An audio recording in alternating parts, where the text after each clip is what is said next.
বিদাত কি জানতে চাই? বিদাত কি এ বিষয়ে ইহয়া সুনান বইটা পড়ে বিস্তারিত পাবেন।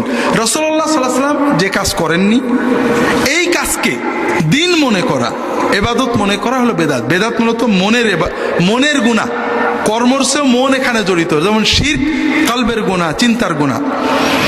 সালাতের পর সম্মিলিত মোনাজাত করা, মিলাদ মাহফিল, ঈদ মিলাদুন্নবী কি বেদাত কিনা জানতে চাই।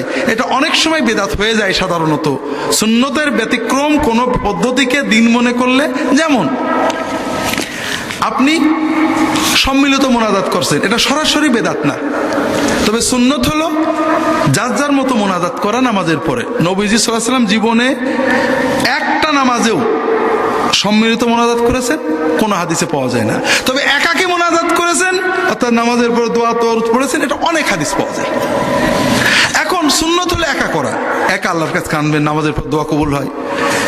সমাজের লোক বোঝে না ইমাম সাহেব কি বলে, হাত একটু মোছে,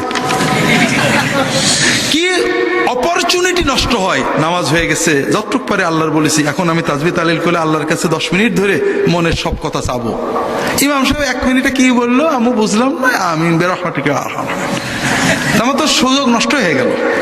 আমাদের মধ্যে 2-3 বার মোনাজাত। আচ্ছা, এরপরও মোনাজাত আমরা চালু করিনি, সমাজে আছে। কেউ যদি করে সরাসরি বেদাত না, তবে কেউ যদি সুন্নতের চেয়ে এটাকে গুরুত্ব মনে করে যে একা করার চেয়ে দলবদ্ধ করা ভালো, তখন এই সুন্নতকে ছোট করার কারণে ওই মানুষের চিন্তাটা বেদাত হয়ে গেল।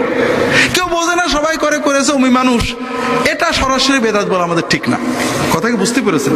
তবে যখনই আমরা কোনো সুন্নতের ব্যতিক্রম কাজের রীতি করে ফেলবো, না করলে মন খারাপ লাগবে, করলে বেশি ভালো হবে মনে করব, ওই সময় কাজটা বেদাত হয়ে গেল। আর বেশি জানার জন্য একটু কষ্ট করে যদি সত্যই সুন্নত মতো চলতে চান, রাহে বেলায়েত বইটা পড়েন, ইহয়া সুনান বইটা